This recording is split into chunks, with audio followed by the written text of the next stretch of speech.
নমস্কার বন্ধুরা, আমার এই ছোট্ট দুনিয়ায় আপনাদের সকলকে স্বাগত। আজকে আবার অনেক দিন পরে একটা ভিডিও নিয়ে এসেছি। ভিডিওটা হচ্ছে যে এই 45 দিনে বাচ্চা কটা উইনিং করেছিলাম। উইনিং করার পরে আজকে প্রায় 2-3 দিন হয়েছে। কিছু বাচ্চা সেল হয়ে গেছে, মানে 90% বাচ্চা সেল হয়ে গেছে। আর এই কটা বাচ্চা রেখেছি, এগুলোকে ফ্যাটনিং করবো। আগামী ঠান্ডার জন্য রেডি করছি এগুলোকে, নভেম্বর ডিসেম্বর মাসের জন্য। তো এখনও সব বাচ্চা উইনিং হয়নি, কিছু বাচ্চা এই সাইডে আছে, কিছু মাও আছে, প্রেগনেন্ট আছে অ্যানিমেল, আগামী দিনে বাচ্চা হবে। তো দেখুন বাচ্চাগুলো আপনাদের সামনে আছে, কি কম আছে, কি করা গেলে ভালো হয়।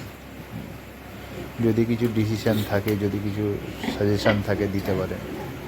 ক্যারিং কেজের মধ্যে আছে মা, 2-1 দিনের মধ্যে এটারও ডেলিভারি হবে। এইটাও প্রেগনেন্ট আছে, এও, আর এটা 1-1.5 মাস বাকি আছে। এই উইনিং করে মাকে সবে ওই ঘরে দিয়েছি, মানে পাশের ঘরে রেখেছি, মাকে সরিয়ে দিয়েছি। সব বাচ্চা এই যে মাগুলোকে সরিয়ে দিয়েছি, উইনিং হয়েছে।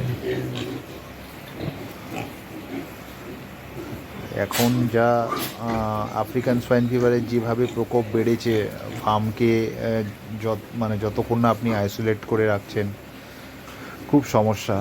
আর যার একবার এএসএফ ঢুকছে, পুরো ফার্ম পুরো শেষ হয়ে যাচ্ছে। কারোর একটাও মানে একবার যদি এএসএফ ঢুকে যায়, আর আপনি ফার্মকে বাঁচাতে পারবেন না। আমার আশেপাশে অনেকগুলো ফার্ম আছে। অ্যাকচুয়াল ব্যাপারটা কি, আমাদের এখানে চারিদিকে শুধু আপনার ওয়েস্টেজ, হোটেল ওয়েস্টেজে মাল রেডি হয়। আর শুধু আমার ফার্মটাই আছে যেটা আমি এখন ফিডে রেডি করছি। আমরাও আগে হোটেল ওয়েস্টেজ করতাম, এই 1.5-2 বছর ধরে আমরা ফিডের উপরে কাজ করছি। আমার আরও দুটো ফার্ম আছে, এটা নিয়ে 3টে ফার্ম, যে 3টে ফার্মে আপনার আছে, ওয়েস্টেজ চলে। এই চারিদিকটা ঘিরে রেখেছি এখনও পর্যন্ত, যাতে করে পাখি টাখি না ঢুকতে পারে। এই একটা সমস্যা এএসএফের জন্য। বায়োসিকিউরিটি মেনটেন করছি খুব কঠোরভাবে। আর দেখা যাক, আমাদের এই ছোট্ট পরিবেশটা দেখুন। আগেও দেখেছেন, যারা আমার ভিডিও দেখেছেন তারা এই সমস্ত পরিবেশটা দেখেছেন।